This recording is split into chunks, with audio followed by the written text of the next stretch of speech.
Okay, hello everyone. Welcome to the second episode of ACAB True Crime's podcast, which is called Do You Want to Hear Some Fucked Up Shit? And so, welcome. I decided that I'm going to do it every Wednesday. So, I'm going to be consistent with it. So, if you guys want to try to remember Wednesday to join me, I will be here. But hold on, let me see real quick. Okay, cool. And so I think I actually am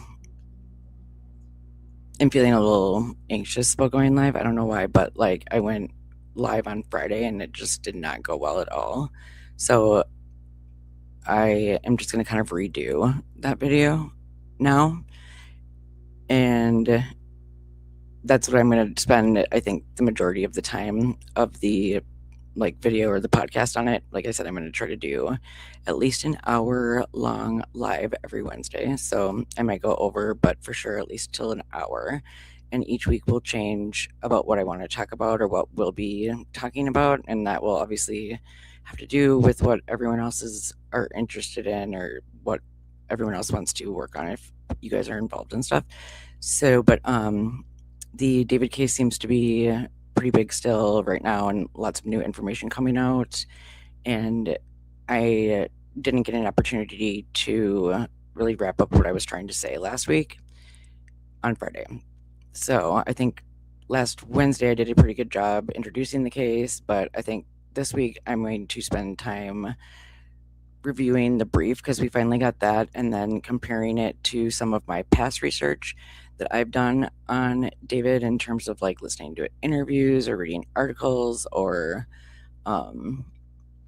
looking at his art and songs and just coming up with some of my own ideas. And then now it's interesting to see how some of those things align pretty well with the things that I was like thinking, before they arrested him 8 months ago. So it's just, I think it doesn't necessarily say for sure that all these things that I'm going to say are true. And this is all like just hypothetical or allegedly, but I do think it is noteworthy that it is going to be, they do kind of overlap because it just reinforces, I guess, my beliefs now with evidence in terms of what I was kind of thinking beforehand. So I'll get into that a little bit later. But then also, I wanted to start every week, and I kind of thought it would be a good idea just in general to start off like each week with like a little check in about the week in terms of other true crime stuff that's been going on or things that I think are interesting, and then, try to get other people's feedback or yeah, just in order to keep kind of people posted about what's upcoming. And then after that, I'll just spend the rest of the time going over whatever subject I'm going to be looking at the day. And today it's going to be what I just described to you about the David stuff. Hold on, I'm going to take a little drink.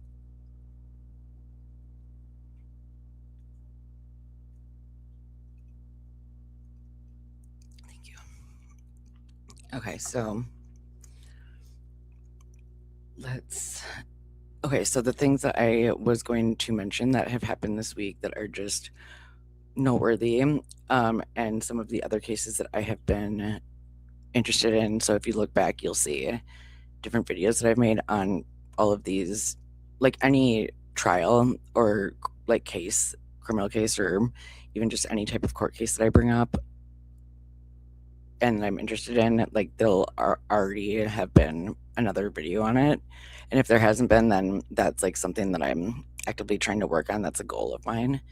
Because over the last 3 years, I have kind of just done some research, but a lot of the times I never actually like compiled it all together and presented it like as a complete project. So yeah.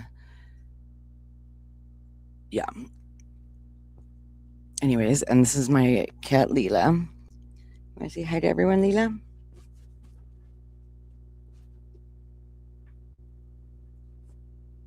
This is as far as it goes. Well, she thought about it. If it was closer, she'd for sure come say hi. Okay, so we are so blessed to have Lilo here with us. And okay, so so the things that I was gonna update you guys about that have been going on over the last week that I think are noteworthy, but that I'm not gonna spend like a lot of time talking about it, but um just to let everyone know about like where I'm at with the Brian Koberger case. Like, I'm not sure, if you are keeping up on it, that the state has been releasing just different like kind of dribbles of like information ever since the plea deal was like taken last July.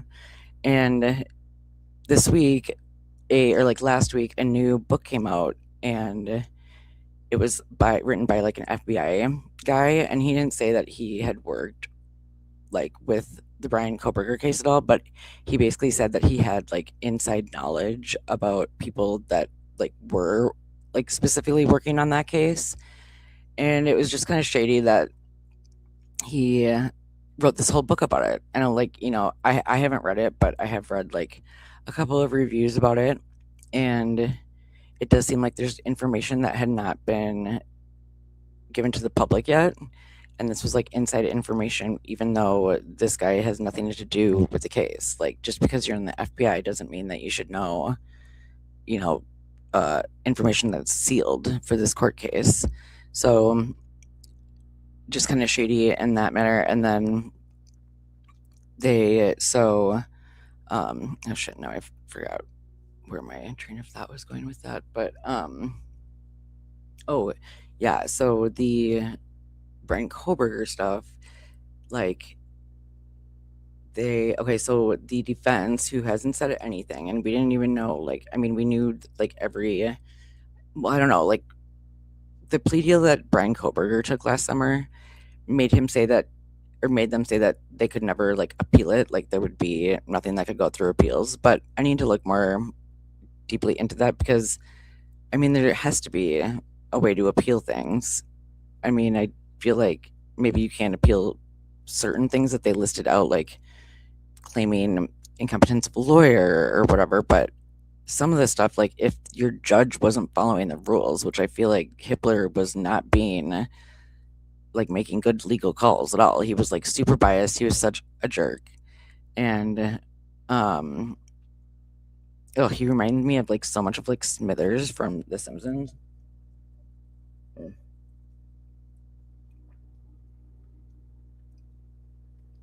But yeah, so then so then Ann Taylor, Brian's, defense lawyer, she releases this like super scathing letter that, because there were people that were giving interviews. So like, so for this book, this guy wrote it who was, an ex-member of the FBI, and he had like inside knowledge from people, and which is such bullshit that that the police and like law enforcement can just feel like they can do whatever they want with this information. Like, they just leak it behind closed doors, and it's like a way to get their narrative out into the public realm and get people thinking and talking about that with like information that we don't even know is necessarily true.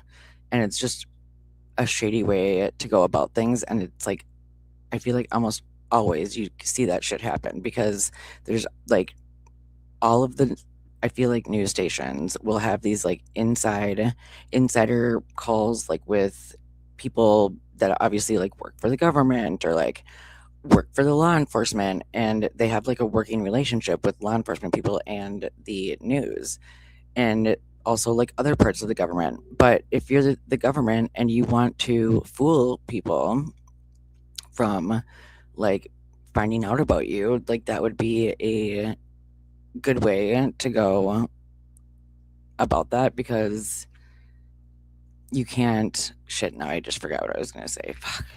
I should like I always get nervous, so I always like smoke a little weed. But actually, I should show you guys. So I might have shown that to you guys last time, but we are a 420 friendly channel here, And one of my new babes it looks like a pen. So it's pretty cool. Like, I don't even know if this would catch up on like,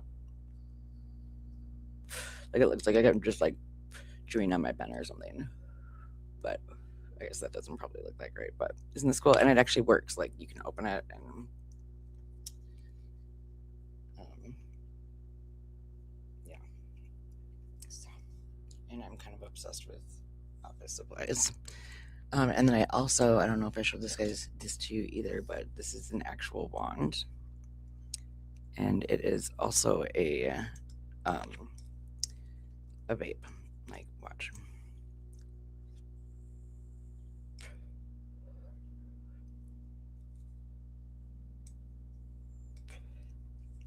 Bibbity bobbity boo, or maybe like abracadabra. I am kind of like into metaphysical stuff, but which I think is relevant to some of these cases that we end up looking into, because I know everyone is going to be like, "Oh, you're crazy," but yeah, I'm a little bit of I'm open-minded in terms of what goes on behind scenes. We know that the government has totally lied to us and made up a bunch of stuff to like work against us, um and then they can just lie to the news, and then the news takes it as like, an anonymous source that they know that they can trust. But it's like, how do they know that they can trust? They're not actually It's not being actually proved to them. Like, they're just taking these law enforcement's, like, people's word for it. So, and a lot of times it ends up being incorrect information, but the state just wants to put out something that's worse than what the reality is. So then people get that in their head, and it's easier to convict people, which is pretty shady too. So, but yeah, so they were really trying not to have that happen, and especially like with the Koberger case, it was like obviously like a very complicated and long ongoing case, and I think that they were trying to make sure that they had an even playing field, and that they weren't making things like worse in order to, have a um no, oh my God. But yeah, so I forgot what I was just saying right there too. Um Oh, no. So Dateline last summer, it was actually like a year ago in May, and I remember watching it and taking a bunch of notes on it because I knew that they were going to like come out with new information. And at that point, he hadn't taken the plea deal yet. And so I was like planning on streaming the whole case, and I was like following it really, really closely. I have a ton of information and just thoughts and theories and different information that I've screenshot or recorded over the last few years about the Koberger case that I do want to find a way to like present that information at some point. But I think I'm busy enough right now and still getting used to the flow of things on the channel, because it does take me, I'm getting better at recording, but it does kind of take me a while to do recordings and to like make videos and stuff. So I have like a million cases that I do want to talk about, but then I'm like, I don't know if I actually have time to like keep up with all of that, but I'm doing my best. So anyways, I was definitely 100% planning on streaming Brian Koberger, or like even trying to maybe go out there at one point, because I was like seriously obsessed with this case. And then the plea deal got taken. So, but in May, the plea deal was taken in July, and in May, they said that they had oh no, it was the Dateline video, and like the defense was like, dude, judge, what the fuck? Like, how is this information out to, we don't want that information out there. Like, who's leaking this information? And they were like, it's for sure not us, it was the defense. And so then Judge Hippler was like, we're not going to put up with that, and we're going to like start an investigation right now into who may be leaking this information. And we haven't really heard a follow up about that at all. And, or at least I hadn't really been hearing much. And I guess they just kind of updated people last week or this week with the fact that they were still it was still like an open case, and that they did have someone assigned to be investigating, and that he had like, what up, Landon? Or wait, I know your name's not like, I just realized that your name's not actually Landon, but let me know like what you want me to call you, Landon. I'm pretty sure your name's not Landon. But anyways, it's good to see you. Welcome. Um, I thank you for making it to my weekly live. This is like my second episode of the podcast that I'm trying to do like every Wednesday called Do You Want to Hear Some Mike? Okay. What's up, Mike? But yeah, the podcast name is Do You Want to Hear Some Fucked Up Shit? So, and today I'm just talking about like some of the cases, like the updates to the cases, and then I'm gonna like try to get into the David case. Do you know much about the David case, Mike?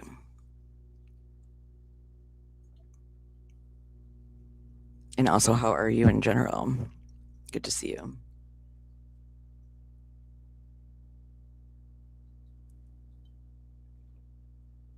Oh, sweet. Okay, cool. Yeah, like I think a lot of people are like following the David case because it's like about this like celebrity singer who's like Gen Z and like really popular, but he just was arrested for red rum of a like 14-year-old girl. That's good to hear that you're fabulous. I love that. Yeah, it's kind of weird. It is kind of weird.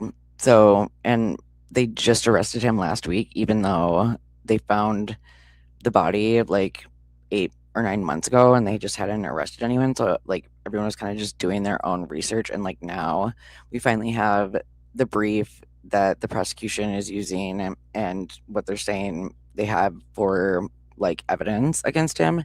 So it's just kind of interesting to actually be like, oh wow, okay, so if that's true, that's pretty messed up, because I mean, I mean, I don't, I'm, innocent until proven guilty, but like it's not looking good for him. Like I feel like it sounds like if that information's legit, they have a lot of evidence against him in terms of like tons of videos with him and text messages kind of showing that they were like in the middle of a fight, and that he also was like in a relationship with someone that was underage. Like I think he was 20 when he got arrested, and she was like 14 and when she was like red rummed. So are you enjoying the like spring weather, Mike? I feel like it's been pretty nice around Minneapolis for like the last week, and I've been trying to like go and take a walk and just get some fresh air every day because I haven't really been going out very much. Yeah, they said like 40 TB of child videos and stuff. Yeah. Yeah, which is interesting because so actually like I used to work with I worked at two different sex offender programs in two different prisons. One at a minimum like medium security prison at their sex offender program, and then another one at like the maximum security. And I was like, oh really, you have been out fishing on your boat? That sounds awesome. I was just like trying to find a friend of mine just moved here back from like we both grew up in the Twin Cities and went to the same high school together, but she left for like 20 years. She like moved out to the West Coast, and then she ended up like buying a house down in like on the Big Island in Hawaii. And she just moved back like within the last couple of months, and she loves fishing too. So I'm like trying to get her to do some fishing with me. I live really close to like a creek, and that's where I've been doing a lot of my walks. And I'm like, I should just bring like a fishing pole down here. I wish I could go live down there. I feel like maybe I could, but I did do that one time. Or a couple of times I tried to go live, but it was hard to pay attention to the live and then also pay attention to fishing in the dark. You and me go fishing in the dark. That's like my karaoke song. You went fishing in Minnesota? Where? Where am I? I have some. My family like owns some property on a lake up north that has like really good fishing. So, um, and it's beautiful, and I feel very lucky. But I also feel. Do you have like some pretty nice boats? because we do not, unfortunately. In Pickwick, I don't know if I've heard of Pickwick. Yeah, my cabin is like, or like my family's land is up in the Iron Range, like closer to kind of the Boundary Waters, like by Ely, and that's very, very north. Like it's northeast of Minneapolis. Oh, it's by Winona. Oh my God, Winona is so beautiful. And like actually one of my best friends every summer, he is in a Shakespeare festival that takes place at the university that's there. No, I don't think it's St. Mary's. I think it's like the actual like University of Winona or whatever, because I know that there's both. And I had like never been down there before. I don't know why, but like I knew I had been down there once because one of my best friends did go to St. Mary's down there. And I remember going down and visiting her and like partying with her, but I must have like driven there in the nighttime or something because I did not remember the like surroundings. And when I drove down there like a couple of years ago to visit my friend Will, I was like, holy shit, this is like so beautiful. It like reminds me of like upstate New York. Like, I mean, there's just these really pretty bluffs and it's all along the Mississippi. Like, I loved it. Your ex's family is all from Pickwick. Nice. That's cool. Actually, so I just went to visit that same friend who like does stuff in Winona in Milwaukee because he's doing some plays in Milwaukee right now. And I think it's called like at the Repertory or Milwaukee Rep, something like that. Milwaukee Rep. But he so I actually there's like an Amtrak that you can take from Minneapolis to Chicago and it goes to Milwaukee on the way.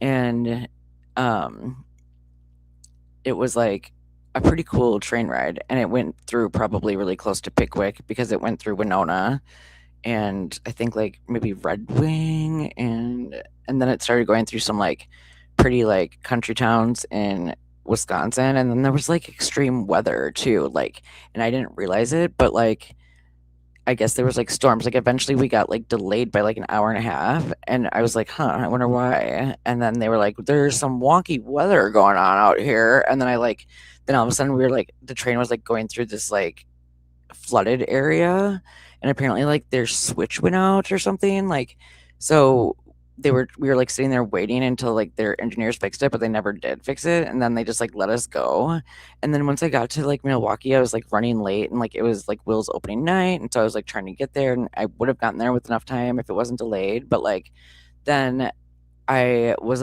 like waiting outside for the Uber to take me down there. I was gonna be like 20 minutes late. And then all of a sudden, like the tornado sirens start going off in like downtown Milwaukee. And I was like, and it was like right when the tornado, like when the Uber was picking me up. And so then the play actually got postponed because of the severe weather warning.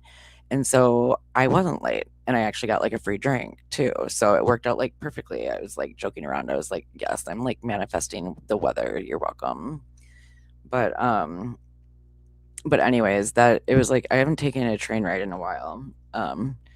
And I wasn't like too like mad about it, you know. I mean, it was pretty cheap and there's a lot of leg room on train rides and yeah, but it did kind of fill up. And, you know, there was like a lot of Amish people on there, which was like kind of surprising in a way. Like I would say like 50% of the train was like Amish. So, um but I guess I think I looked it up and they can't drive or like they try not to like own more modern like conveniences or technology or appliances so they don't let them or they don't want them to have cars. That's why they always have their like horse and buggies and stuff. But if they do have to go like a far distance, like they can do other means of transportation besides the horse and buggy. Like if someone else has a car, they can like accept a ride and obviously they can take a train.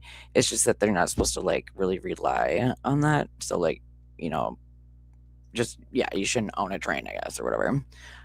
Or a car, obviously. But anyways, I digress. Um did you have any good luck in Pickwick for fishing?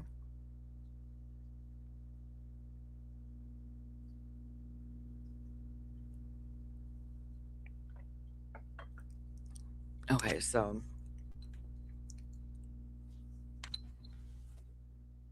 So I think that is like the update mostly for the Koberger case, just that there is still an ongoing investigation into who is leaking this information. And also there was a new statement that was released from Ann Taylor, like Brian's defense lawyer, like basically like a really pissed off letter being like, this guy is not no longer an expert, and he's like making his like expertise like look not expertise by like not following sealed orders. And it's true. I'm glad that she's like putting her foot down about that, because I feel like what I was just mentioning before, that the police and the law enforcement I feel like they always just can get away with it. They're just like, well, we can just leak it through some other sources, having like an anonymous informant like with some, journalist or something. So it's just kind of bullshit. Um and it's like we might as well just call a spade a spade. You said you always catch tons of fish. Nice. I should go fishing with you. Like, I love catching fish. It's so much fun. But also, like, sometimes I do feel bad for the fish too. Like, but I do a lot of catch and release. But sometimes I do kill a fish and then I do feel bad. But yeah, we have like up at my cabin, it's like a really good, well, like the area that I live in, the bay, it's called Pike Bay. So there's like lots of pike and we have trout. Like there's like a river that we have like a lot of trout go up, and then tons of like really good walleye. Oh my god. I'm super excited. I'm going up there in a couple of weeks, and like to open it up and stuff. And I feel like the fishing always seems to be better like at my cabin, because it's like a pretty popular lake, and it feels like the fish have had all winter to kind of like be like, oh, there's no one around. There's like no one fishing. Like we don't have to like look out about for like, these guys that are trying to fake us out with like, lures, like fishermen. And then in the spring, you can kind of get a lot of them. But by like the August time, I feel like a lot of it, like the lake seems like it's maybe been like over, like fished out or something. Or maybe I just suck at, fishing. But I feel like I have really good luck in the springtime. So, uh, yeah. So with the Brian case, I think that that is really interesting to note. And then also, I'm trying to think if there was like any other stuff that came up, and I know that there was like a couple of other things that I was going to mention, but then I was like, it's probably not even worth it. Oh yeah, I was so okay. Yeah, so let's get back to the David thing. And like you said, Mike, like he did get found with 40. What is TB? I like, is that a tetrabyte or something? I don't know technology stuff. With 40 TBs and terabytes. I think it's terabytes. And it was of child sexual abuse images and or material. And they said it was like that much of the media that they had that was like illegal, that he had basically like a crap ton of um, images of children on his phone. So, and what I think it probably was and actually I have something to maybe back up, but yeah, nice terabytes. But part of my theory is that he just recorded a lot of stuff between him and her. Like I think the woman, or the girl, not the woman at all, the girl, the like 14-year-old who he allegedly red rummed, she oh fuck, what was I gonna say?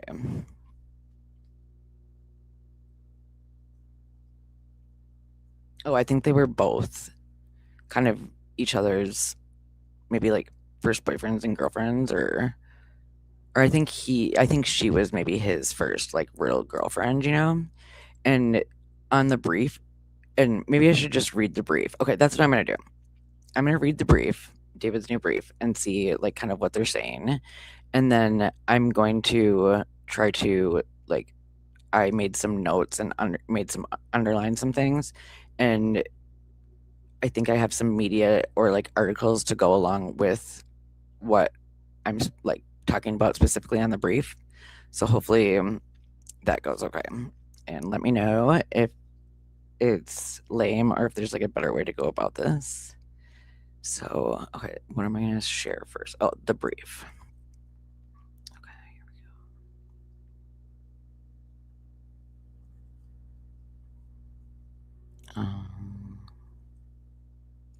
Here we go. I wonder if I can. Oh, shit. Alrighty. Okay. I am going. Here's this thing. Oh, fuck.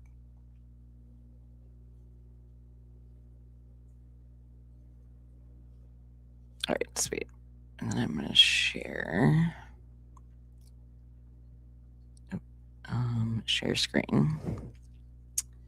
What is this now? What? Damn it.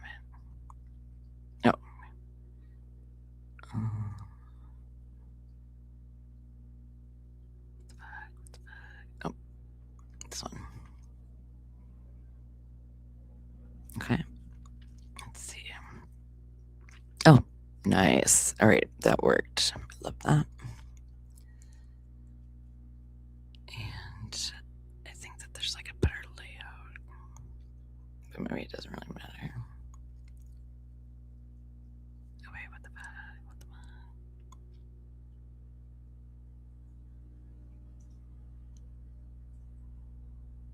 I'm so lame.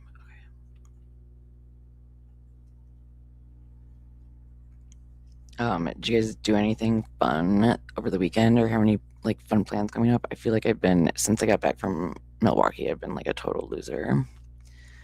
Like I've just seen my parents basically.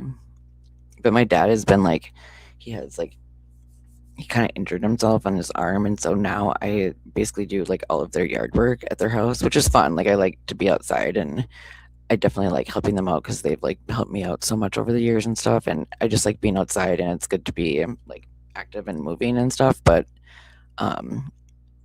yeah, I do get kind of like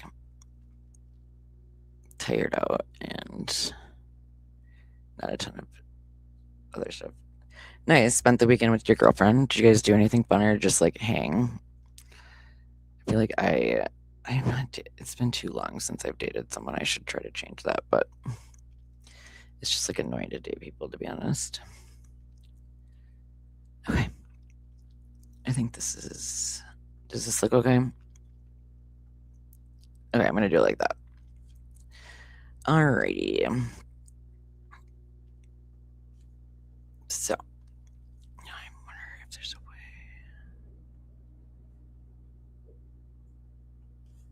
Ooh, okay, sweet. Alrighty, so here we go. Background facts. Hopefully you guys are okay with just me kind of like reading it off, but it's only like 6 pages, but I think it is good to read it word for word because this is kind of packed with information that is like specific information in terms of like timelines and all of that. So I think it's worth just reviewing it. And I'm going to actually take notes too because I don't think we're going to get an opportunity to necessarily go over all of it today, especially like with some of the stuff that I wanted to talk about with him. But maybe I will try to do like schedule another live tomorrow because I've just been trying to. Yeah. Anyways, I will let you guys know if I do that. But no matter what, for 100%, I will be here next Wednesday. Okay, so what am I gonna write?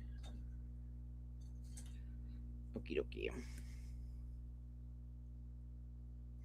All right, the dismembered body of 14-year-old Celeste R., who is the victim, was discovered in the front trunk of defendant's Tesla Model X on September 8th, 2025. So, like 9 months ago.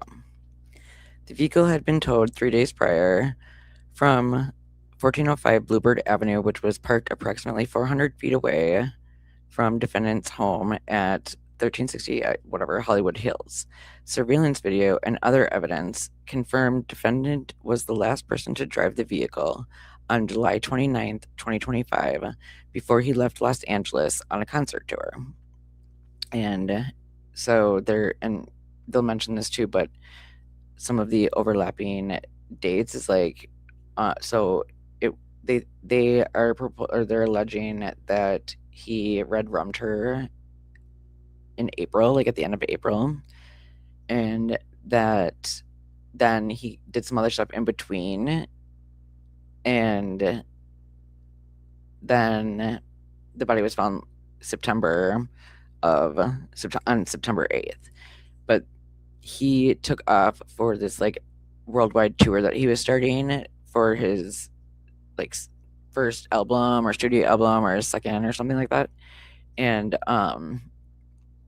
so I guess they're saying that they actually have a video of him he was the one driving his Tesla, because people were like, at first when they found the body like in his Tesla, they were like, well, who's to say that, like, he could just say that the car got stolen and that someone else put it in there, but I guess they do have, evidence along with surveillance, but maybe like phone location or something too. And other evidence confirmed defendant was the last person to drive the vehicle on July 29th, 2025, before he left Los Angeles on a concert tour. On September 8th, the manager of the tow yard where the Tesla had been impounded noted the strong smell of decay and the presence of flies coming from the vehicle. He notified Los Angeles Police Department Hollywood auto detectives, who determined the Tesla were registered to defendant, David, through departmental resources. At the tow yard, LAPD detectives opened the Tesla's front storage compartment and observed a black cadaver bag covered in insects. So that's like a body bag. Inside the bag, they discovered a severely decomposed head and torso. So it sounds like there's a head and torso in the body bag.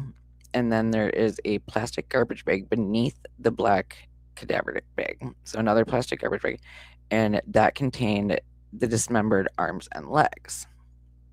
However, the victim's ring and pinky fingers on her left hand had been amputated and were not found in the Tesla.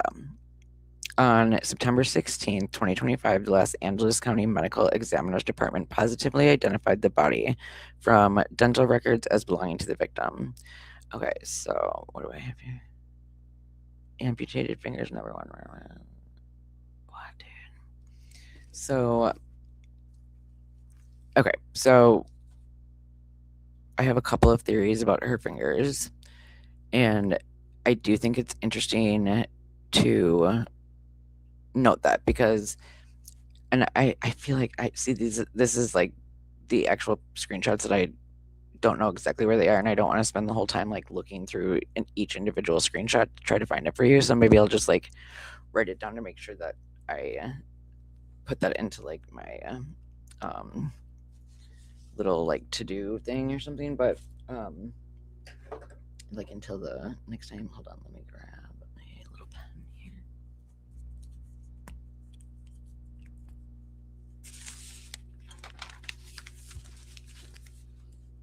Wait, what the hell was it? Oh yeah, I'm gonna find the picture of her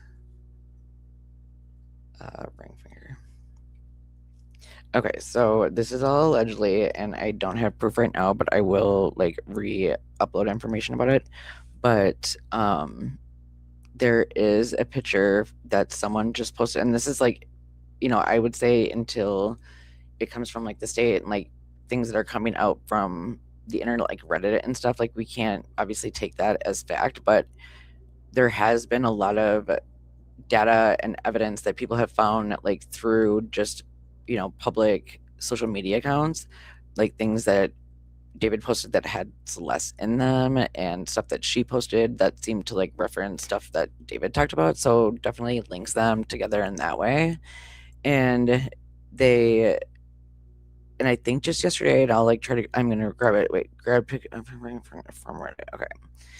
On Reddit, someone posted, and I think so. What it sounded like was that they were into David, like probably had like a little crush or whatever. And it sounded like they were kind of embarrassed about it now that they know that he's like a crazy person. But then it sounds like in 2022 and 2023 is when David was like starting to date Celeste, they're alleging.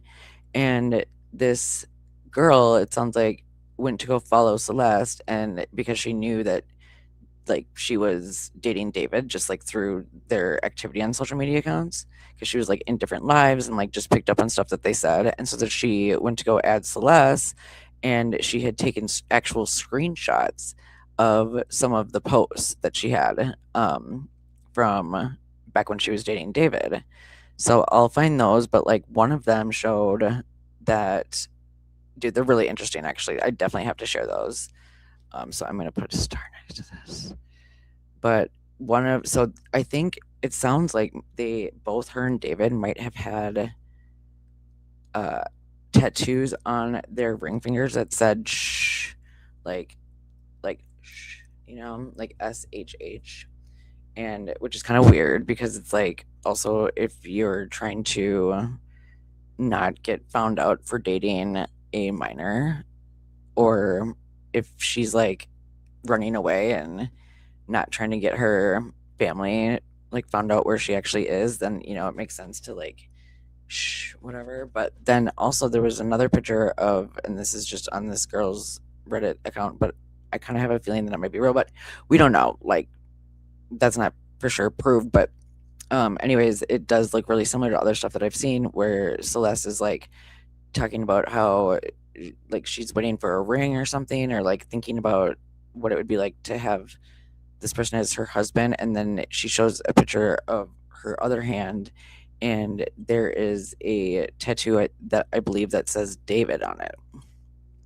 And I feel like that's significant, like obviously, and that would make sense that maybe why two of her fingers would be missing, because I don't know for sure why two would be missing, but it would make sense that he would want, because I think there was a tattoo, I believe that there was a tattoo on like each ring finger of her hands, like I think that she had the David on her left hand and that she had the sh on her right hand, but like don't quote me on that, but I'm pretty sure. And it sounds like she's only missing the ring finger and the pinky finger, I believe, from her right hand. So that would mean that she still would have a tattoo that would say David on it, maybe. I don't know. I need to look into that more. But anyway, sorry, I went off on a little tangent there. But oh yeah, no, and that's the other thing, was when there's like, okay, fuck, no, wait. There's this other, no, I can share this. I can definitely share this. And this is weird. And this is super far-fetched. Okay, so I'm just definitely putting that out there. But hold on, let me pull that up. This is the other thing that I didn't really, wait, here we go. Oh, okay. How do I share this?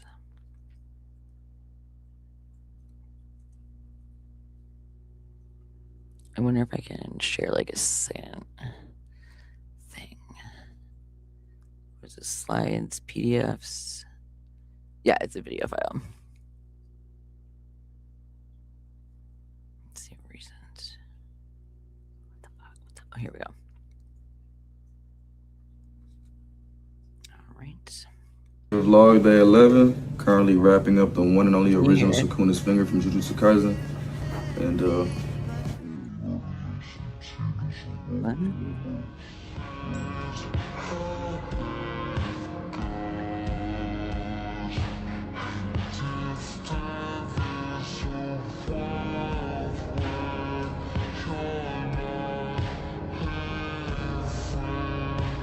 Wait, is it playing?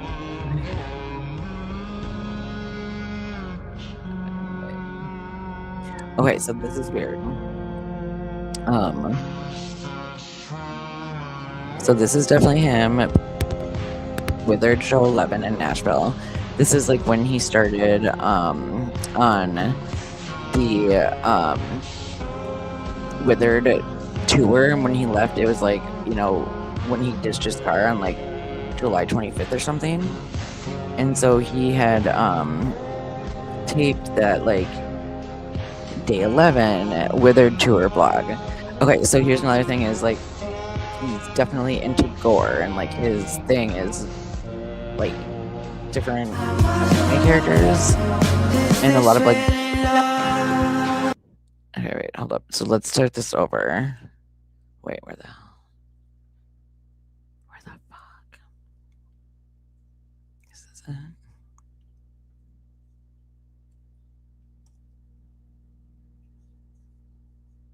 Oh, what the where? No, I can't find him. Where's the stream here?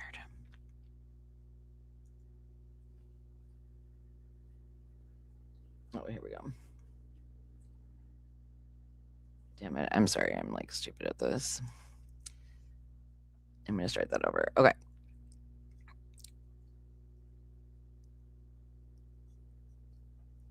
Okay.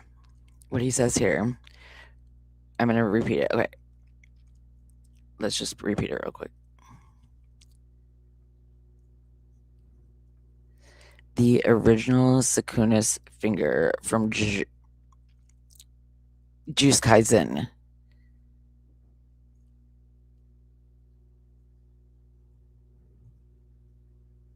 Okay, let's watch it one more time.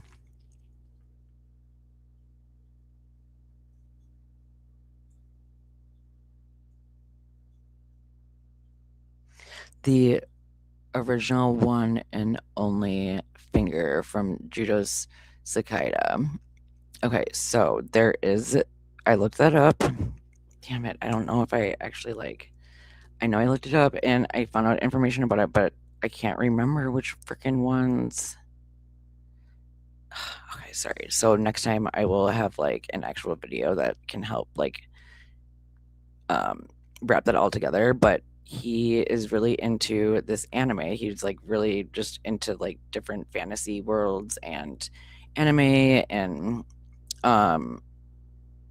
gaming worlds too. Like that's how he became famous, was like making music for Fortnite. And he actually said he originally wanted to just be like the best Fortnite player ever, and then ended up playing a bunch of Fortnite, but then not making any money off of it because all of the songs were like had royal, I can't remember what it's called, but they weren't royalty free or whatever it's called.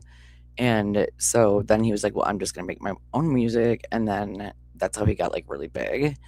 But he has always really been like into fantasy worlds and make believe and kind of just like very imaginative and like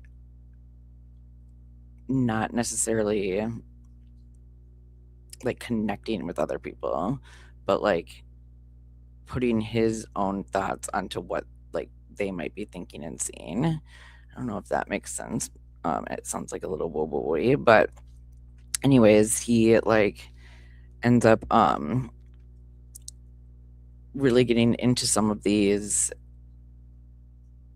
anime and stories, and he starts creating his own little like anime story within his videos, and I'll share a couple of those with you guys like maybe now, but I'm gonna see how far I get. But he so anyways, he becomes really into this whatever he just said about that finger, and apparently that is in a series about what does he say? I know I have this all written down, but I just didn't freaking have time to actually like find it again after last week. But anyways, basically this story, it's a myth, and like the storyline from this anime where it's like basically like a comic book, it's like Japanese, comics, and this character is someone that is like super super old, but in order to like have to be like invincible or like live forever, he ends up having to eat 19 or like 20 different people's fingers. And like every time he eats a finger, I know this sounds so weird. I really wish I had a video to show this to you because I am so for real, and that's like that is what he's talking about here.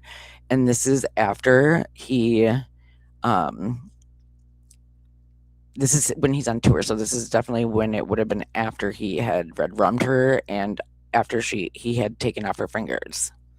So I'm like, I'm not trying to say that this is actually her finger on here, because when I did look this up, like other people do make like replicas of these fingers and like they can use it in like cosplay, but they like usually use clay. And if you can wrap it up, then maybe he's like really trying to do cosplay and being like, I'm taking this with me to have like really good luck or something.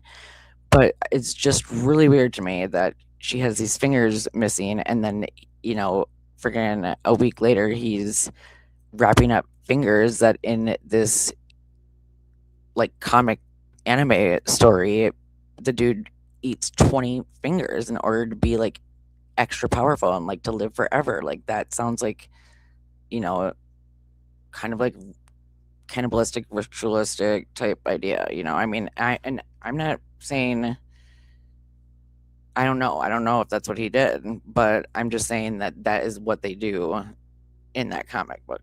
So anyway, let's just watch it one more time.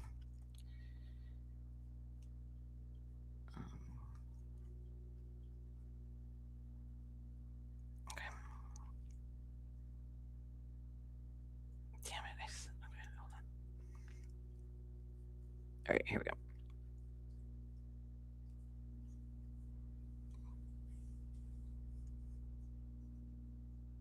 Jujutsu Kaisen.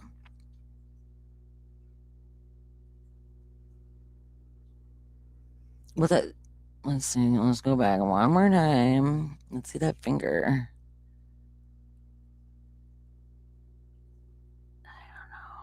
I mean, it doesn't look like a finger to me, like, but maybe it is wrapped up. Like, what if it's like in, like, that would be fucking weird.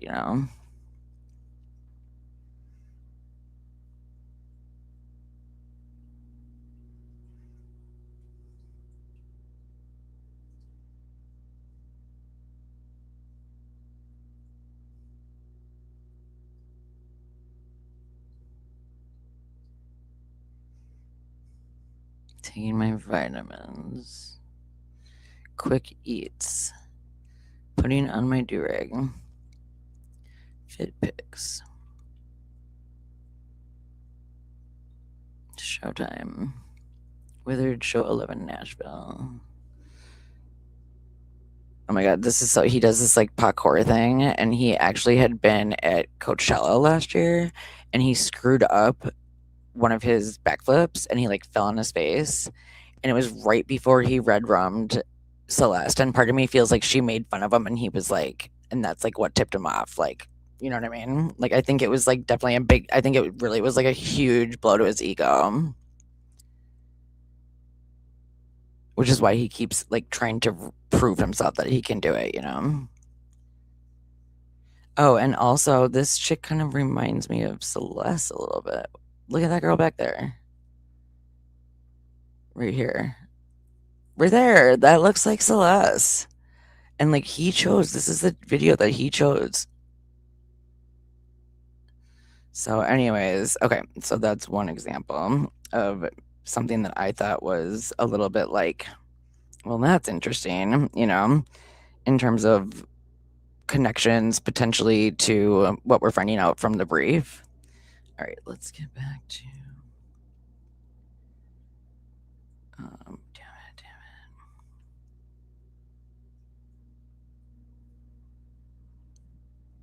it. I'm so dumb when it comes to this stuff. Okay, wait. What the hell? Oh my god. I'm such a loser. Okay, here we go. Here we go. Dragon Man Sesson. Thank you. Good to hear from you too. Finger sticks, I know, right? Like that's so gross, like, but it might be true. But glad to see you here. Thank you so much for being here, Dragon Man. Dragon Man Sasson. Am I saying that right? But okay, so let's get back to the brief. Is this like taking a long time? Whatever. Who cares? Okay, let me share.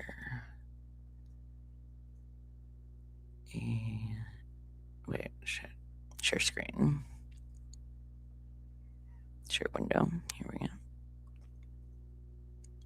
Could you guys hear the music from that video that I was sharing with you? Yeah, let's see here. What the? Here we go. How do I do this? Here we go. All right, noise. Okay.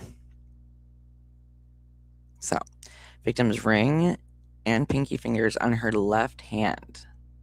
So that would be the one that says David. So I wonder if the finger that she has on her right hand is the one that says shh, and that is still there, because it would be a lot more incriminating for her to have David written on her finger. But I think he also has the like tattoo on one of his fingers, but maybe he got that, like maybe he got a cover up or whatever.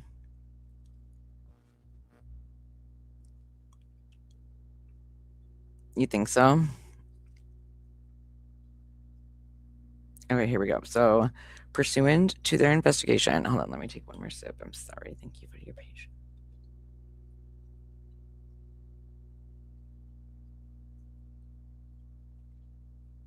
Pursuant to their investigation, LAPD robbery homicide detectives determined the victim and defendant met in January of 2022 when she was 11 years old. And they say it here later, but I'm pretty sure when they met, he was 17, but he like quickly turned 18 at the time.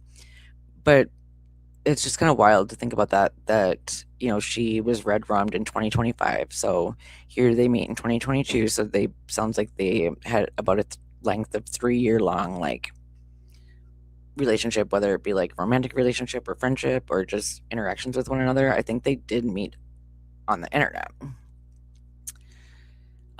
It weirds me out that someone wait, hold on.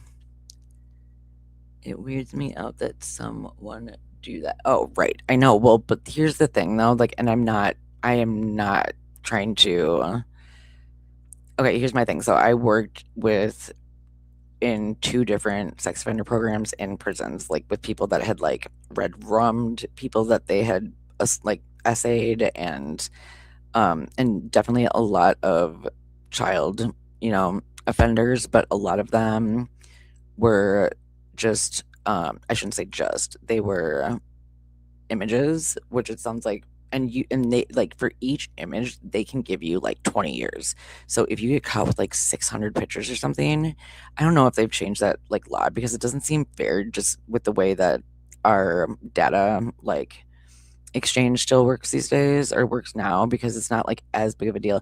It's not like, I think back in the day it was like if you had an image, it was like you probably took that yourself, or it's not as just easy to send it over the internet to someone back in the day, you know, and or if it's like a VHS video or something like that.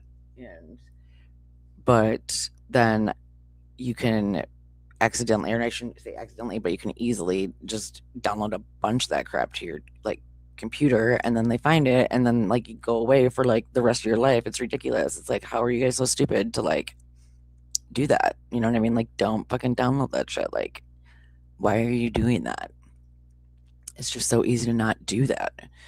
But anyways, there were a lot of people that I worked with in the like lower offender, like the more like medium to moderate security level, like the one that was in the like higher max security level with the sex offenders. Those guys were like pretty hardcore in terms of the shit that they did. But the one that was like at the more medium level security one, like a lot of them were people that just, like had not done any sexual acts with children, or like hadn't done anything forced, or a lot of times it was like statutory rape, like this. And it is creepy as hell. Like, I completely agree with you that a dude that is, you know 17 years old or 18 years old is like interested in an 11-year-old. But like, I like, if I was doing his psych eval, and like from what I've heard from his history in terms of just like interpersonal and like the developmental dynamics that he had growing up, and just exposure and ability to kind of be able to develop around the same way, or like in the same way as his peers, or like get the kind of the same understanding as most people around his age. He didn't really have that opportunity, because it sounds like he, I think for sure, well, I don't know for sure, but it sounds like, okay, like he was raised really religious. And he said up until seventh grade, like his parents didn't even let him listen to any other music except just Christian music. And then he heard like his first non Christian song, and he was like, oh my God, like in seventh grade. And they used to live in New York. And then apparently they moved to Houston and decided to homeschool the kids. And from what David says at that point, it was like when he was in seventh grade, they moved. And then I think from that point on, he homeschooled, or maybe he like did 1 year and then they ended up homeschooling. And I want to get more information about that, because, and I want to find more information about his parents too, because a lot of the times I feel like people will like do homeschool, but then they don't always like completely follow through with it. And it does sound like what David was reporting in some of his interviews and stuff is he was completely isolated. Like, he was like, I didn't have a neighborhood. I didn't leave my house. My neighborhood was the internet. He was like Instagram was my neighborhood, and the internet was my like city or something like that, or my life. And it was like he basically, and that is the other thing that I think goes along with kind of having this like fantastical mindset of being involved in like, cosplaying out these anime characters or comic characters. I think he can, and like, the Fortnite playing around, and Fortnite is where he met this girl. So like, I think, if they were playing the same game together, you don't always know like the age, and if they really connected, he might have been around the same maturity or like emotional level as this 11-year-old. I mean, that doesn't make it right. Like, he's still grooming, and like, just because you have like stunted growth as an adult doesn't mean that you get to like grape children. But I think it did start out as friends, and that he just ended up being a weirdo and developing like serious feelings for, this child. And because he wasn't like, I guess, very like further developed in a way. And I do think that you see that, and like, this is all just like me, kind of saying allegedly, but like, I'll go over some of the songs and stuff that you can see is, I think it starts out with him talking about how he was like really naive, and he had his first love and his first relationships, and that's like when he was writing all of his like beginning music from his like first album. And then when he started talking about the second album, which was like going set to be released the day after they're alleging that he red rummed Celeste, and he talks about how it's basically a transition from, you know that part of his music and artistry, and letting that like die and decay, and then like have a rebirth into like his new life here. So in a way, it sounds like he's looking at everything that he experienced in order to create this last album, which I'll show you. Like, a lot of songs seem to be like really talking about Celeste, and like in all of the music videos and stuff, like if you compare pictures to the actress that he chooses for a lot of those music videos, like they look like Celeste. And there's also like conversations that he had with Celeste that he like included on the album and stuff too. Like, I definitely think that they were like seriously dating. And I think he was like developmentally, like emotionally, like repressed and stunted, and he might have actually really connected with her, and maybe it's not. I mean, it's still super creepy and really, really inappropriate, obviously, but I don't think it's maybe like a better, like, I don't know, it's a way for me to understand it when you're looking at it from that perspective, I guess. Okay, sorry. So, let's see here. It says, let's get back to this.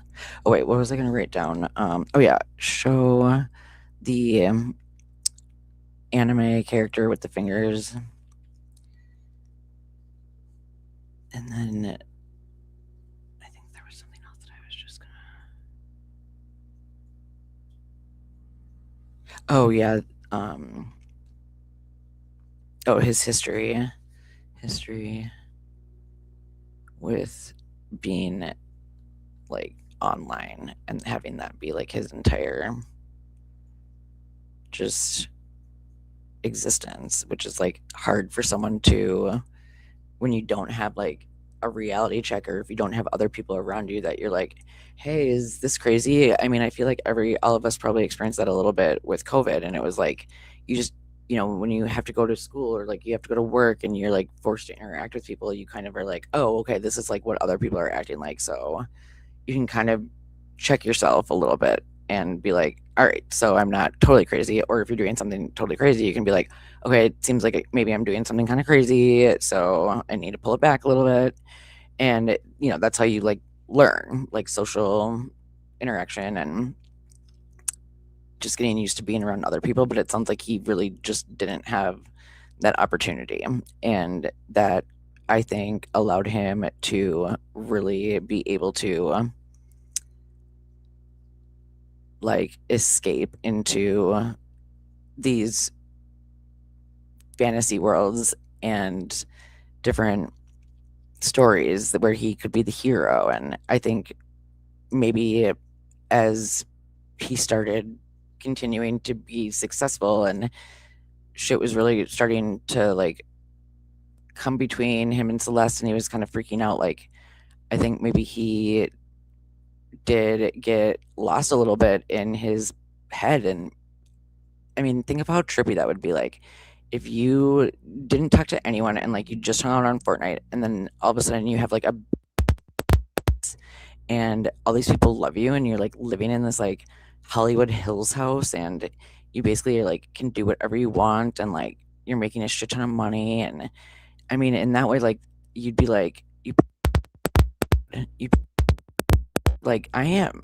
Look at this shit. Like, this doesn't happen to like people. Like, I am obviously, you know, uh the chosen one or something, just weird shit, or thinking that they actually can play out these characters, or that it's like normal to like act out in these, like, I think that people can sometimes get wrapped up in that shit and like have a hard time checking themselves in reality.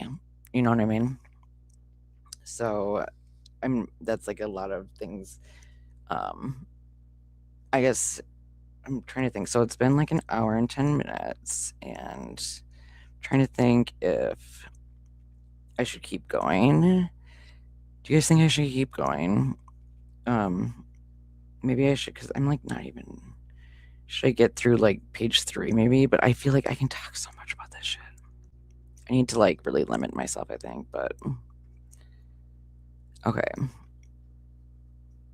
I'll just finish at least this page. They being okay.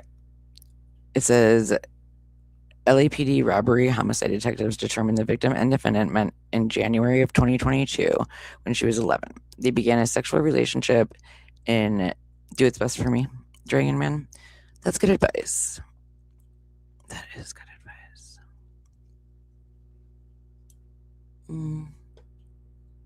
I think I'll keep going at this point.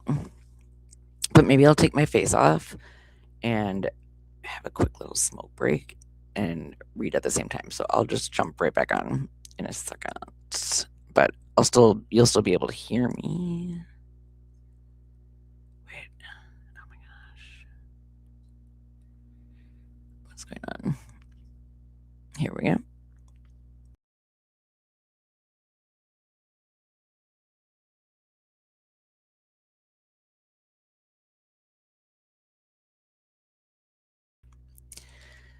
I'm gonna just let's see if I can stop my cam.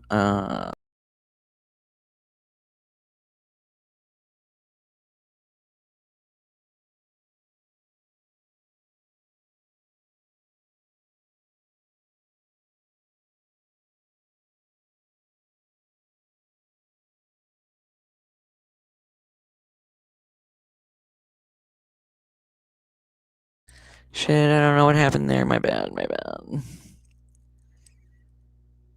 I don't know how to turn off my face, so whatever. Oh wait, yeah I do. I'm dumb. So, what the motherfuck? Weird.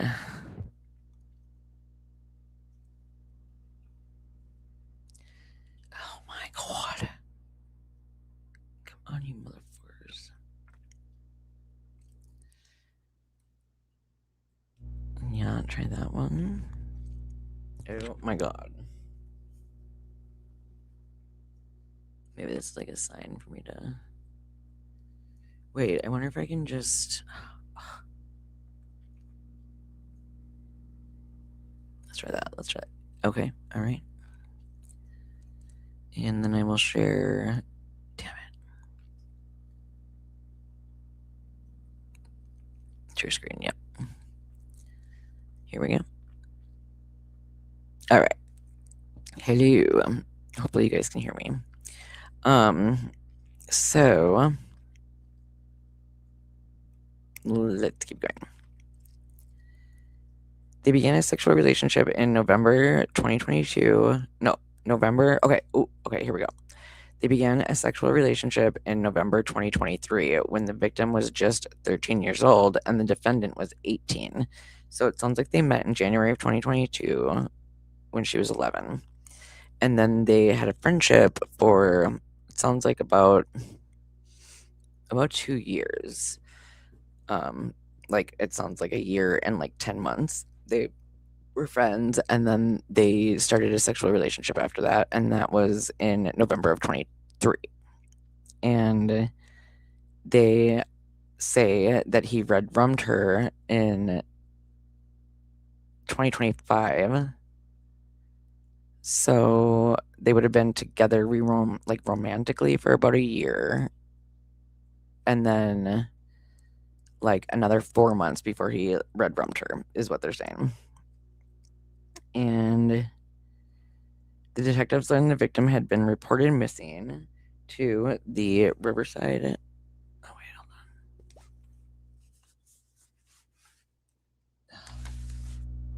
on. No, I can't find my smokes. Can't find my smokes.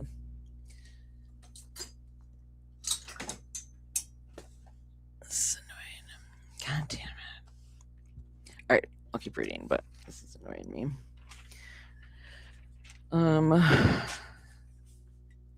Where did I put my smokes? That is annoying that I can't find my smokes.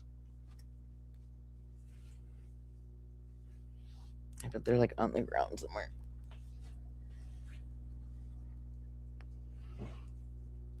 Oh, nice. Yeah, there. Okay.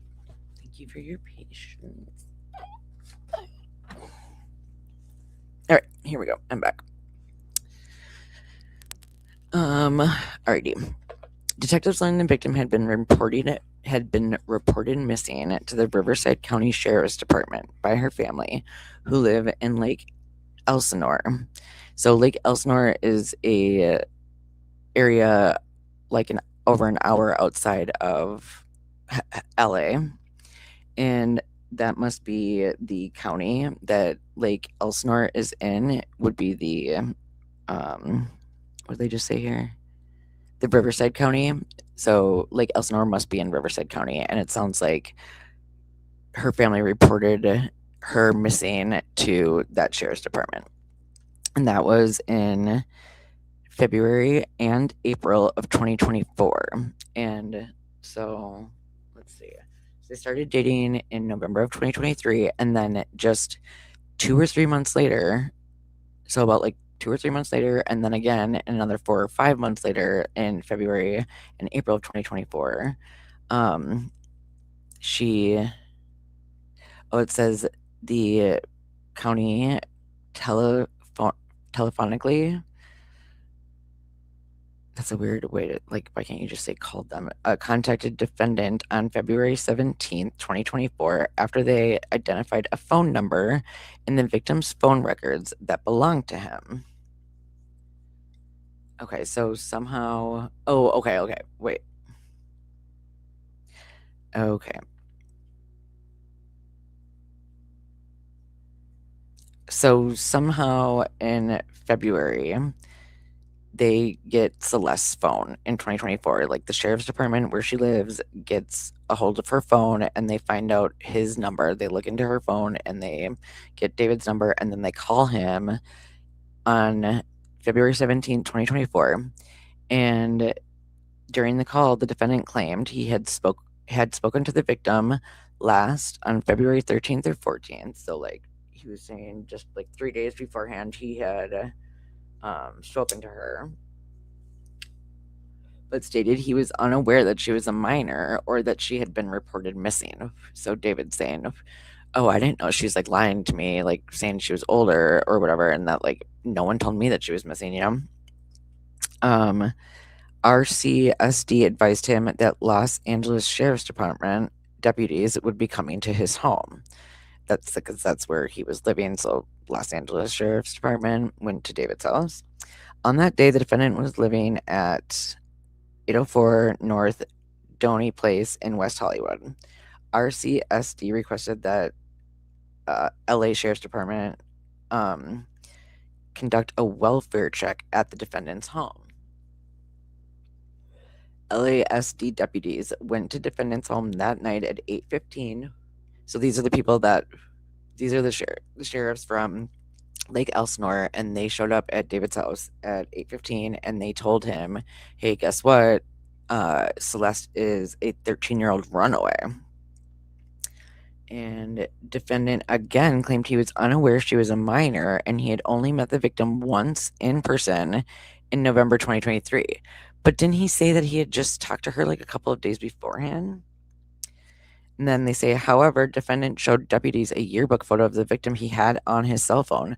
Although he claimed to be unaware of where the victim was at the time, she returned home two days later. So obviously he was just lying his ass off about that.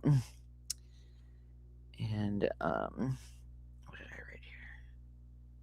It says she was a runaway, where it sounds like she went back and forth between her home and his, perhaps.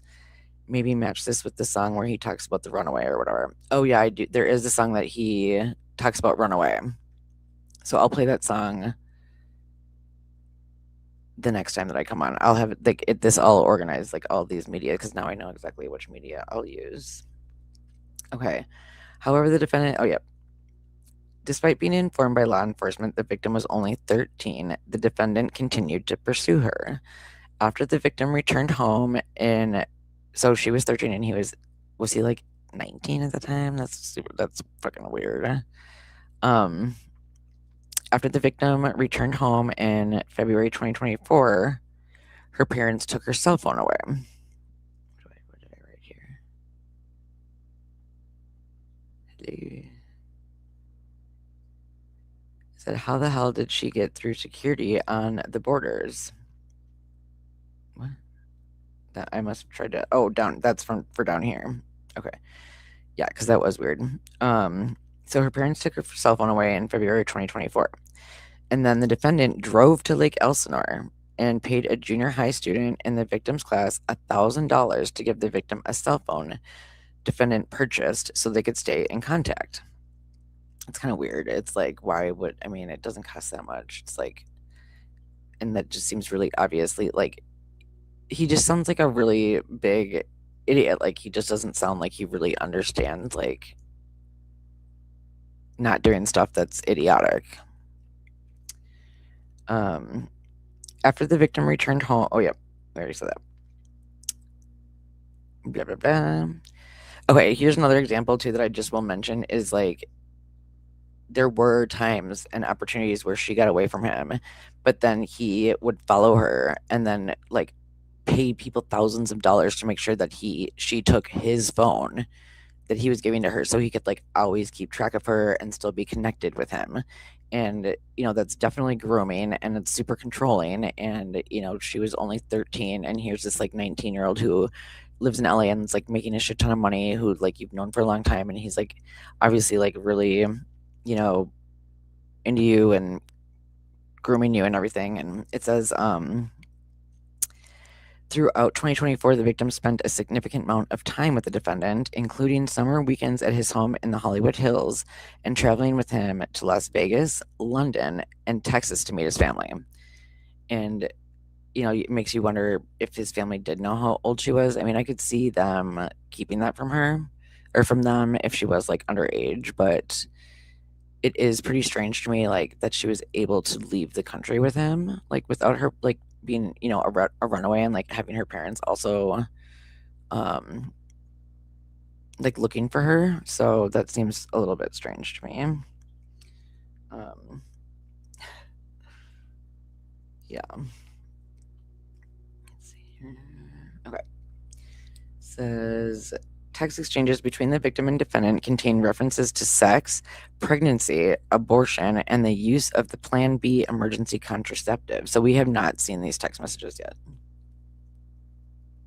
It says there are also explicit photographs documenting and corroborating their sexual relationship. So again, like, I know a lot of that child prawn is, or no, it's not child prawn, it is child sexual abuse images. Like, I think a lot of that probably is just activity that he had with her or any other, like, underage partner that he had. And he might have had another one, but I think she was like maybe the first one.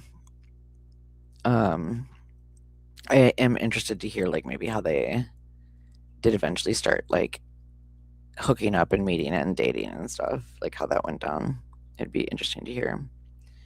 Maybe we'll find out in the future through the trial and stuff, because I bet the government has that information, but maybe not. If it's like talked about like face to face and not recorded, then we don't know what they said, or we can't prove.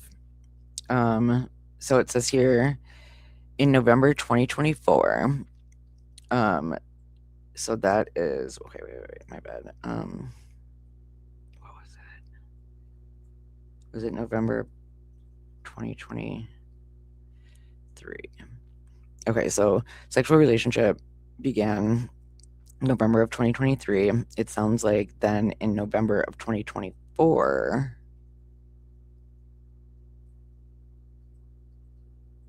yep, that they broke up. And although they continued to communicate and text message, okay. Oh, it says they broke up.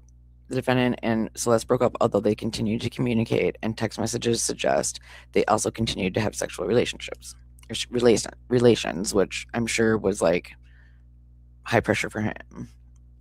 I'd be interested to find out like why they broke up. And then it says April 23rd of 2025.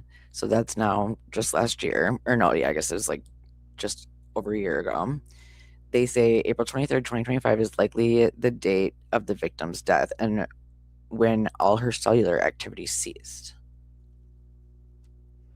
The night prior, April 22nd, 2025, defendant and the victim engaged in a lengthy argument described in detail in their text messages, which again, they didn't share with us. The messages reveal the victim's jealousy over defendant's relationship with other women, as defendant led her to believe they had a future together.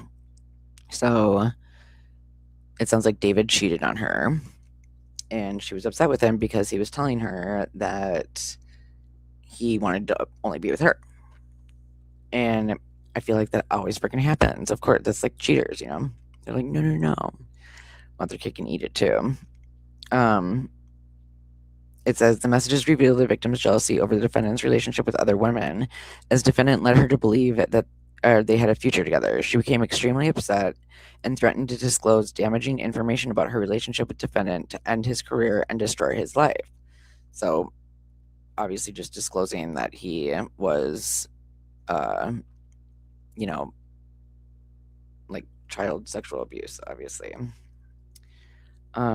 She became okay. That weird. So that defendant's first studio album was due to be released on April 25th, 2025, and that's the album that I was talking about called Withered that he is touring about and touring around, and like I'll show you some of the stuff that he talked about in terms of how he sees this as a laid to rest, and he's like letting the death come to like this part of his life, that everything that happened up till then, which seems like super kind of symbolic. And if he's actually thinking that way, and then they're actually saying that he red rummed her on April 23rd and then released the album that he views as being a brand new start to his life after a full death of his past experiences and artistry. Like, that's pretty crazy timing. Um, okay, so what? He had an emerging multi-million-dollar career already in progress. He also had multiple product endorsements, which were highly profitable. Like, he had a bunch of deals with like Fortnite and I can't remember like other brands and stuff too, and a bunch of different like collaborations with other artists and stuff. And he had been streamed like a billion times, which is just like crazy. Okay, so at approximately 8:40 on April 23rd, 2025, defendant sent an Uber to transport the victim from her Lake Elsinore home to his residence. They communicated before and during her Uber ride, which dropped her off at the defendant's Hollywood Hill home at around 10:10 p.m. At approximately 10:30 p.m., the defendant sent text messages to the victim inquiring where she was. The people contend this was part of the defendant's premeditated plan to cover up the murder, as she was already dead by this time, which is kind of crazy for them to be like, she was dead within 20 minutes. But perhaps. And he also like lured her there and paid for this Uber to drop her off right to her like place where she's going to be murdered. Knowing he had to silence the victim before she ruined his music career as she had threatened, this is all allegedly this is just like the prosecution's theory. She very soon after her arrival at his home, defendant stabbed the victim to death multiple times and stood by while she bled out. At no time did he call law enforcement or 911 to take her to an emergency room or attempt to save her life. What did I write here? I guess I didn't write anything.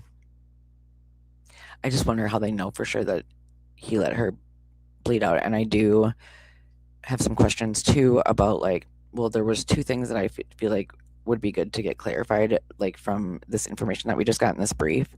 And one of them is that she was red rummed in the garage, and that is where they actually have DNA and where they found her blood, like in the garage. Like, I want to know if it was like, puddles of blood where they say that she bled out, or if they're saying that like, because they also said that they have her DNA like on the shit that he bought in order to take care of her body, which was like two chainsaws, like a shovel, and that cadaver bag and stuff. So yeah, I am just curious if they have the DNA from the chainsaws and all of that, because they said that he used like a pool at the time to do that, or do they have like a pool of blood from where he killed her, and then they also have evidence that goes along with a few days later when he actually like was taking care of the body. And then the other thing that I wanted clarified too is like here it says that it's April of 2025 and that he is paying for an Uber for her to take from Lake Elsinore to his house. And I'm just wondering like about the timeline with her being reported missing and if she was living with her parents at the time, because I'm pretty sure I thought I remembered hearing that her family hadn't seen her in like a year or something. Um, but if she was in Lake Elsinore at the time, like maybe she like had been back, but like maybe she also was staying with friends and just wasn't ready to tell her parents that she was back because she was just doing her own thing or something. Maybe like wanting to skip school. Um, I don't know. And then let's see. All right, despite knowing she was dead and her family was trying to find her. See, they say that here, but I'm like, but she was in Lake Elsinore. Oh, I can add my face again. What? Oh, there I am. How's everyone doing? Do you think this stuff is kind of like, are you kind of sus about it as I am? It seems really weird to me, like some of this stuff, like the finger steak thing seems really bizarre, and just really when you do start to look back and see these videos, it's just like, what the hell? Like they all seem to really align with what the cops are describing here, like happened, like in the brief, you know? Okay, what page are we on now? We're on page 4. And there are how many pages? 8. Okay, so I'll go to the end of 4.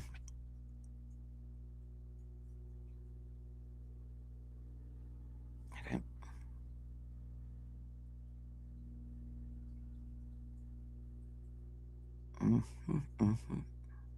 All right. Despite knowing she was dead and her family was trying to find her, the evidence will show defendant lied and claimed he didn't know where she was. In fact, defendant drove to Santa Barbara County immediately after the victim died, attempting to dispose of her property and destroy evidence. Because I think that they said someone found her ID, like her passport card, like out in Santa Barbara County or something. But it's like weird. Like that's what's confusing to me is like why would he drive out to Santa Barbara to do this? And yeah. Okay, it says at approximately 11:30 p.m. on April 23rd, 2025, he drove away from his home as he texted. Is texted a word? I thought it was like text. Or did they make it a word again? Or no? Um, and called the victim's phone. Okay, wait. He drove away. Okay. He drove away from his home as he texted and called the victim's phone asking where she was. So he's like, they're saying that he was trying to like make it look like all of a sudden she showed up at his house and then 20 minutes later she just wasn't answering and he didn't know what was going on. Again, these were acts calculated and planned to set up his defense within a very short timeline after the victim's vicious murder. Defendant drove his Tesla north on the 101 freeway to San Marcos Pass Road, SR 154, near Lake Cachuma in Santa Barbara County. I kind of want to look up that word. I'm going to just Google that real quick. Lake Cachuma. Hold on.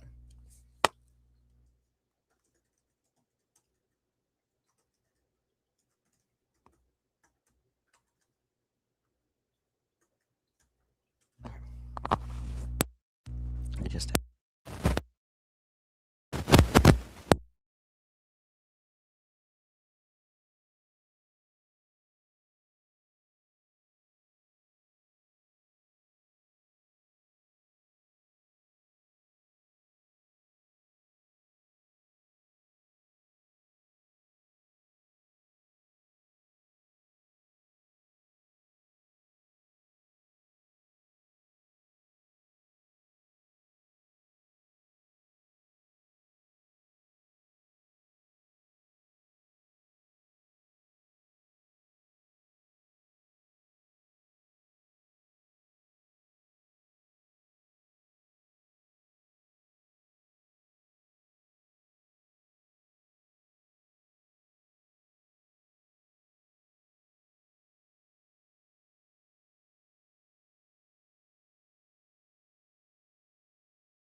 Hello.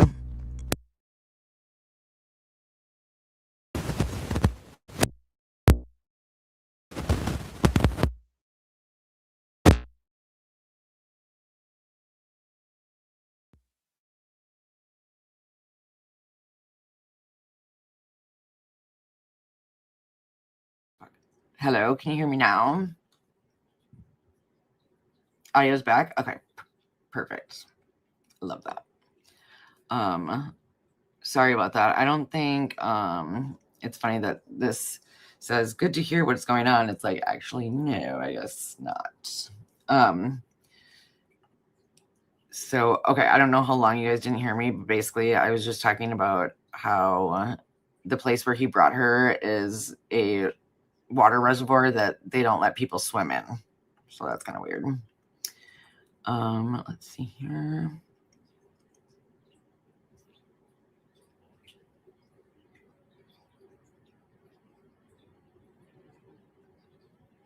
All right. To this Lake Chichuma in Santa Barbara County, he returned home early the following morning on April 24th, 2025, before going to a radio interview for the release of his album that week. Okay, so they're saying at 11:30 he drove away. Okay, they're saying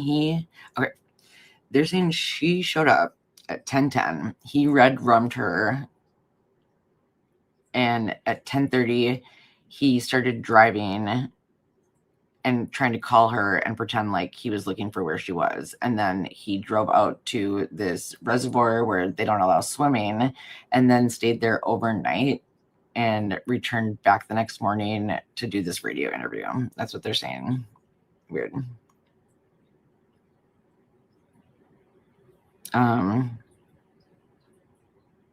He sent 2 additional texts to the victim's phone that day, which obviously went unanswered because she was already dead.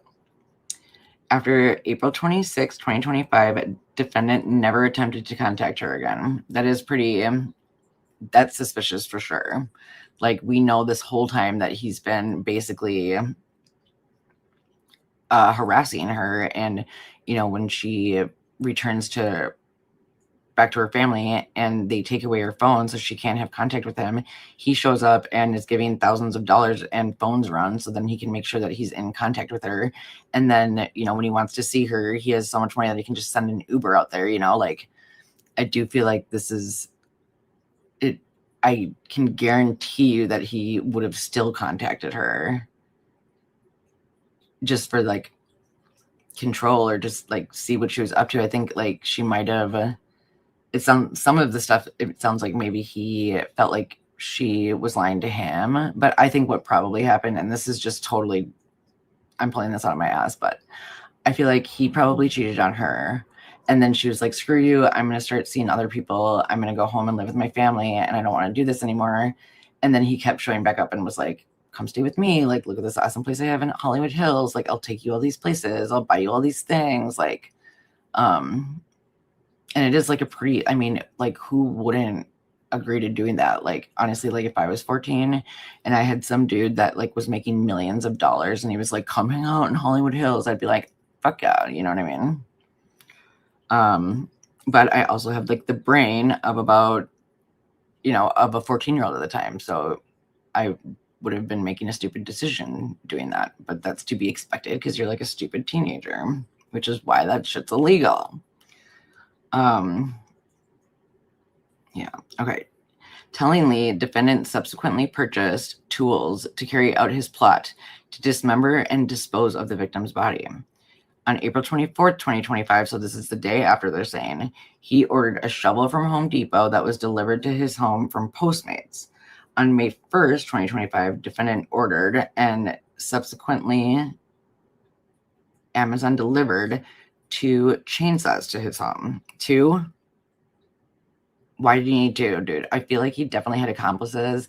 And if you see some of these videos that I'm going to show you, like later, it looks like when he's like, one of the videos is like him killing someone, and then it looks like her, and then there's 3 other people that are like shoving her into the trunk and then driving around and like fucking with each other. And then they show up at like a Home Depot store and leave with shovels. Is that weird? I'm going to write that down to make sure that I bring that to tomorrow. So wait, okay. History of being online, and then what did I just say? Fuck, what did I just say? Oh yeah, chainsaws. Oh yeah, video with trunk and chainsaws and shovels. Trunk and shovels. Okay. Oh, and then also, yeah, I'll get into all this like later. I feel like it's maybe going to be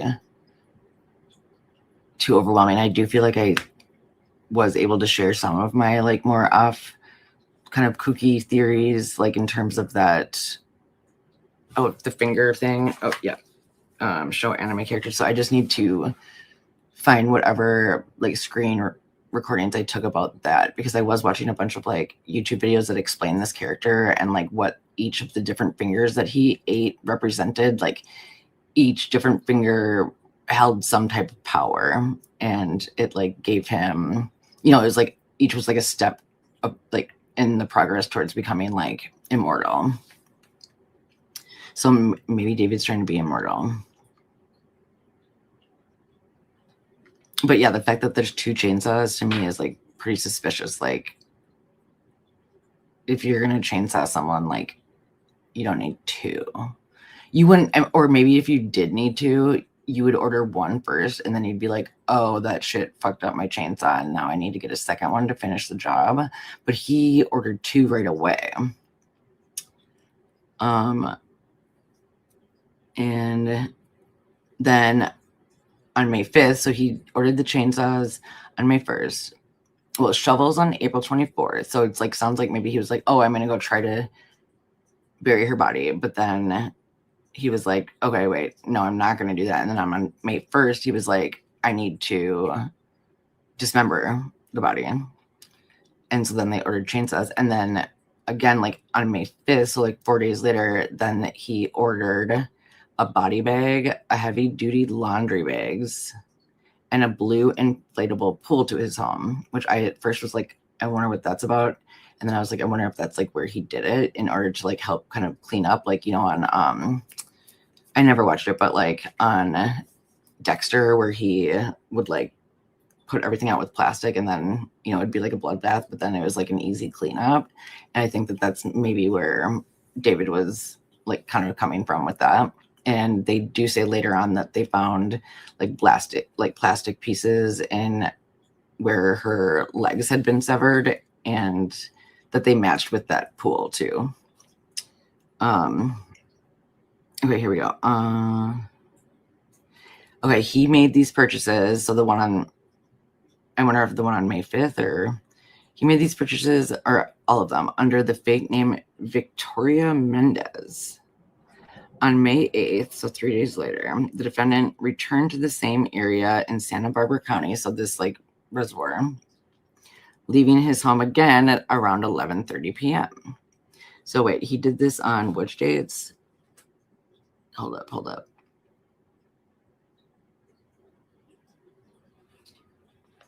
Okay, so overnight between the 23rd and 24th, he went to Santa Barbara. And then again, between like over May, which dates? May 8th into May 9th was the other Santa Barbara trip. He returned again. He returned to the area again on May 31st. What? Oh, okay. So then, yeah, so it sounds like he was out there 3 times. So he was out there on the 23rd to the 24th overnight. This is Santa Barbara and that reservoir area. And then he was there again on May 8th, overnight to the 9th. And then it sounds like again he goes out there on May 31st.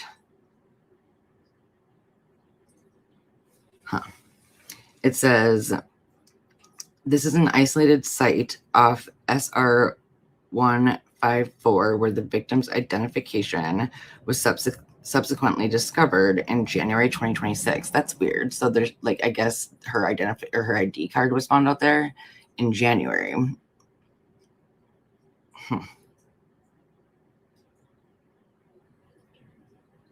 Additionally, on July 7th, 2025, defendant ordered and subsequently Amazon delivered a burn cage to his home under the same fake name as part of his plan to incinerate evidence. And there are some other things in the videos and stuff that also go along with this like burn cage, which is weird. It's just like, what the hell is going on, you know?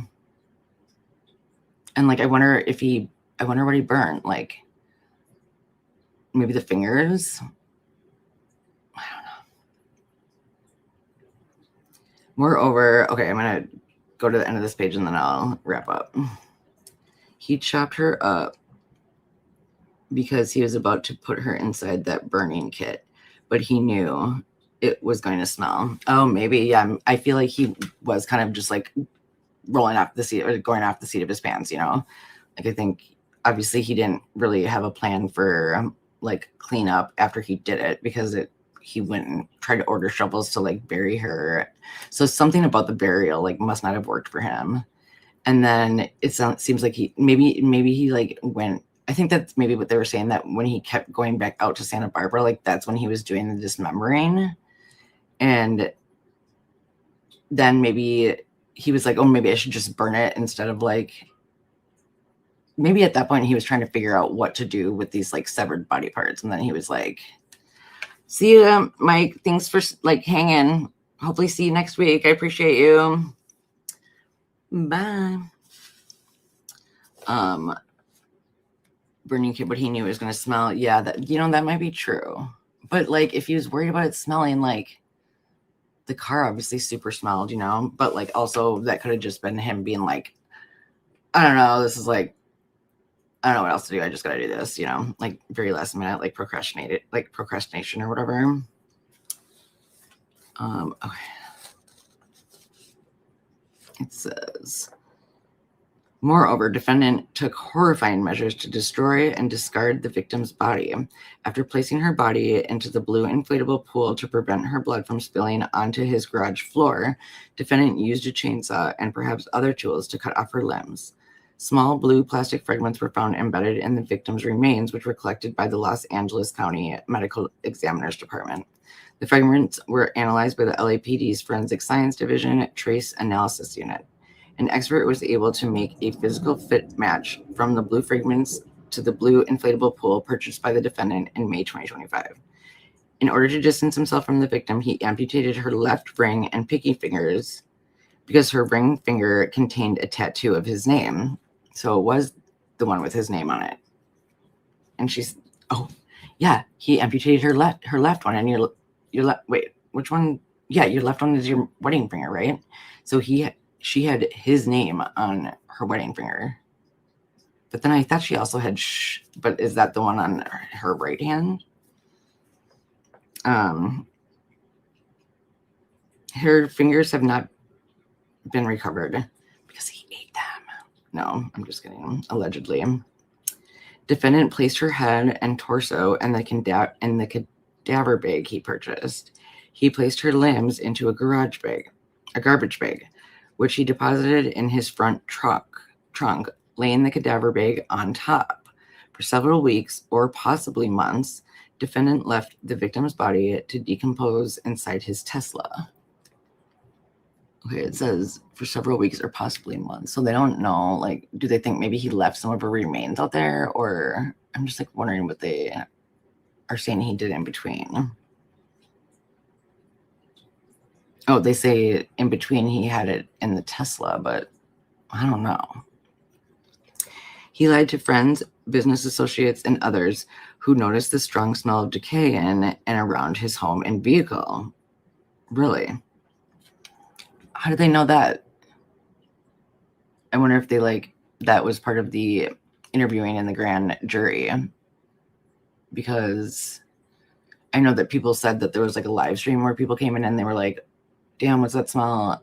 And it was like in between the time where her body would have been around, and it was like 3 of his buddies, and he was like, "Oh, I took a shit," like, and he was like blaming it on him taking a shit. But everyone knows that like a decaying human body is totally a different smell than some like toots, you know. It says before leaving on his concert tour at the end of July, he parked his Tesla on the street and around the corner from his home. See, that just seems so detached. Like maybe he just was like had no idea what to do. I feel like there were so many options that he even invested in. Like, why not use that? That's like what's super confusing about this, you know? Okay, I think I'm going to stop there.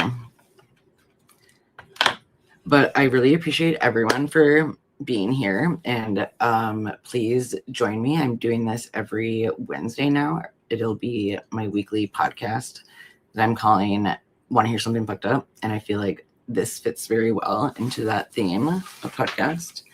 But I really am, you know, going to be scheduling like right now. Within the next 2 days, I will have all of my Wednesday weekly lives scheduled for like the next year on YouTube, if you can do that. So like a reoccurring one. So I'm definitely going to be doing that every Wednesday, and definitely planning on putting out shorts and other videos in between. So thank you, Dragon Man. I appreciate you. Thank you for being here. Thank you so much. And I hope you guys have a great evening, and hopefully see you later. Peace and love. Bye.